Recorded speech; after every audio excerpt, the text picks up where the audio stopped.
Hello friends, welcome to study future GK के mathematics section में आपका स्वागत है। आज हम लोग मैथमेटिक्स से कुछ बेसिक डिफिनीशन और उसके उदाहरणों को जानने का प्रयास करते हैं, जो हमारे आगामी एग्जाम के लिए बहुत ही ज़रूरत है। तो चलिए शुरुआत करते हैं।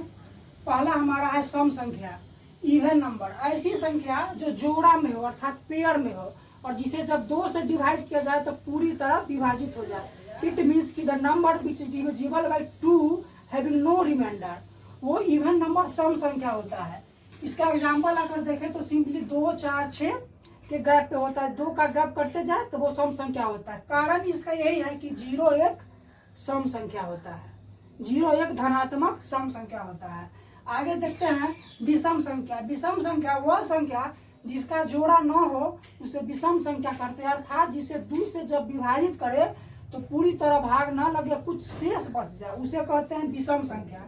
इसका एग्जाम्पल है कि जैसे 1 है, 3 है, सॉरी 1 नहीं 3 है, 5 है, 7 है, यहाँ पे देख सकते हैं। आगे देखते हैं प्राकृतिक संख्या, जिसे हम नेचुरल नंबर के नाम से भी जानते हैं। ये एक्चुअली गिनती की संख्याएं होती है, जो हम अपने आम जीवन में गिनती जो काउंटिंग करते हैं, इसे काउंटिंग नंबर भी कह सकते हैं। 1, 2, 3, 4, 5, 6, इसे हम प्राकृतिक संख्या नेचुरल नंबर कहते हैं और इसे एन द्वारा इसे डिनोट किया जाता है। आगे बढ़ते हैं पूर्ण संख्या, इसे होल नंबर कहते हैं। प्राकृतिक संख्याओं में अगर शून्य को शामिल कर लिया जाए, जैसे कि हमारा प्राकृतिक संख्या 1, 2 से शुरू था ना, इसमें अगर हम यहाँ पे 0 को इंक्लूड कर लेते हैं तो वो हमारा हो जाता है पूर्ण संख्या, होल नंबर। ये हमारे लिए बहुत इंपॉर्टेंट है। एग्जाम में डायरेक्ट पूछ दिया जाता है कि निम्नलिखित संख्याओं में से कौन पूर्ण संख्या है या प्राकृतिक संख्या है, ध्यान रखेंगे। आगे बढ़ते अभाज्य संख्या, प्राइम नंबर। ये तो मोस्ट इंपॉर्टेंट है। वे संख्या है जो 1 और शून्य के अलावा किसी भी अन्य संख्या से विभाजित न हो, उसे हम कहते हैं अभाज्य संख्या, प्राइम नंबर कहते हैं। जैसे कि यहाँ पे एग्जांपल में देख सकते हैं 2 है, 3 है, 5 है, 7 है, 11 है, 13, इसी तरह से बढ़ता चला जाएगा। जैसे कि मेरा संख्या 3 है, 3 को अगर हम डिवाइड करते हो 1 से होगा और इसके अलावा 3, इसके अलावा इसका कोई फैक्टर नहीं है, इसीलिए इसे हम कहेंगे अभाज्य संख्या। आगे की भी संख्याओं के साथ जो यहाँ पे दिया गया एग्जाम्पल के रूप में यही सिनेरियो होता है, यही चीज लगता है।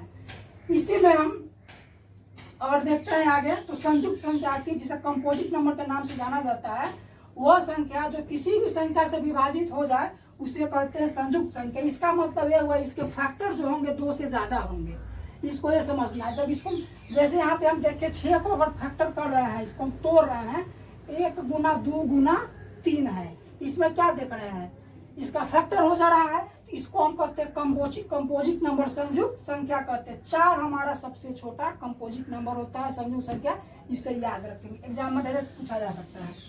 आगे बढ़ते हैं दोस्तों, परिमेय संख्या, रेशनल नंबर। हम लोग बचपन में क्लास 7 में पढ़े होंगे कि वो संख्या जो p/q के रूप में होता है उसे हम कहते हैं परिमेय संख्या। इसका एग्जाम्पल देख लेते हैं। जैसे 4 को हम क्या लिख सकते हैं, 4/1, किसी भी संख्या के नीचे में 1 मान सकते हैं। तो 1 हमारा q हो गया, 4 हमारा p हो गया। इसमें लेकिन एक महत्वपूर्ण शर्त है कि हमारा नीचे वाली जो संख्या होगी वो 0 नहीं होनी चाहिए। अगर 0 हो गई तो फिर वो संख्या क्या हो जाएगा, अनडिफाइंड हो जाएगा। इसीलिए हमारे यहाँ पे लिखा गया है कि where q is not equal to. इससे पहले के वीडियो में हम लोग बता चुके हैं कि मैथमेटिक्स सिंबल्स के बारे में चर्चा किए थे, तो जिनको सिंबल में दिक्कत हो पहले का वीडियो जाके देख सकते हैं। ए सिग्नल होता है not equal to, Q not equal to 0। इसका एग्जाम्पल ये निगेटिव में भी लागू होता है, -3 ऋणात्मक संख्या में भी होता है। इसी तरह होता है अपरिमेय संख्या, वैसी संख्या है जो p/q के रूप में न हो उसे कहते हैं अपरिमेय संख्या। और इसका क्या होता है कि रूट के अंदर अगर निगेटिव आ गया, ऋणात्मक संख्या अगर रूट अंदर आ गया तो उसे कहते हैं अपरिमेय संख्या।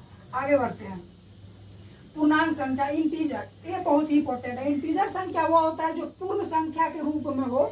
यह धनात्मक भी हो सकता है, ऋणात्मक भी हो सकता है, शून्य भी हो सकता है। इसीलिए कई बार किसी बुक में दिया होगा कि हमारा जो ये पूर्णांक संख्या होता है, इंटीजर नंबर होता है, वो 2 या 3 प्रकार का। तो यहाँ पे हम लोग एक ही लाइन में इसको पढ़ लेते हैं, समय का बर्बादी न करते हुए। धनात्मक, ऋणात्मक और 0 तीनों हो सकता है। ये शर्त है फ्रैक्शन में नहीं होना चाहिए, मतलब कि 2/3, 4/3 इस तरह के फॉर्म में संख्या नहीं होता है, एकदम इस तरह से होता है। जैसे देख लीजिए -4 है, -3 है, -2 है, 1 भी होता है दोस्तों इसमें, और पॉजिटिव की तरह हम इन्फिनिटी की तरफ बढ़ते चल जाते हैं, प्लस इन्फिनिटी से माइनस इन्फिनिटी की तरफ, मतलब अनंत से प्लस अनंत और उधर निगेटिव अनंत के बीच में जितनी भी पूर्ण संख्याएं हैं वो सब के सब इंटीजर नंबर, पूर्णांक संख्या हैं। आगे बढ़ते हैं, वास्तविक संख्या, इसे रियल नंबर कहते हैं। इससे क्वेश्चन बड़े बड़े एग्जामों में पूछा जा सकता है। ये सिंपल सा कॉन्सेप्ट होता है जिससे हम क्वेश्चन को धराशायी कर सकते हैं। परिमेय संख्या, वास्तविक संख्या रियल नंबर वो संख्याएं होती है जिसमें परिमेय संख्या और अपरिमेय संख्या, मीन्स कि पी बाई क्यू के रूप में और जो पी बाई क्यू के रूप में नहीं है वो दोनों संख्याएं शामिल होती है। और इसे याद रखेंगे, इसे आर द्वारा डिनोट करते हैं। कई बार हमको एग्जाम में या फिर किसी बुक में मिल जाता है कि कोई नंबर है और वो number n belongs to R, हम लोग पढ़ते हैं ना इस तरह से लिखा रहता है, इस तरह का साइन, बिलोंग्स टू का साइन पिछले वीडियो में हम लोग देखे थे कि कोई बिलोंग कर रहा है तो उसको हम इस तरह से डिनोट कर देते हैं कि कोई number belongs to R. R का मतलब होता है रियल नंबर। तो इसमें सारी संख्याएं हमारी आ जाती है, माइनस इन्फिनिटी से लेकर प्लस इन्फिनिटी तक। वैसी जितनी भी संख्या है जिसको हम नंबर लाइन पर प्रदर्शित कर सकते हैं वो सारे के सारे होते हैं हमारे वास्तविक संख्या होते हैं। इसमें फ्रैक्शन वाला पार्ट भी इसमें शामिल होता है, छोटा छोटा फ्रैक्शन भी इसमें शामिल होता है, क्योंकि पहले भी कह चुके हैं कि परिमेय, फ्रैक्शन वाला और अपरिमेय, जो कि फ्रैक्शन के रूप में नहीं होता है। अंडर रूट के अंदर निगेटिव, मतलब कुछ ना कुछ तो वैल्यू होगा ही उसका, जिसको हम नंबर लाइन पर रिप्रेजेंट कर सकते हैं।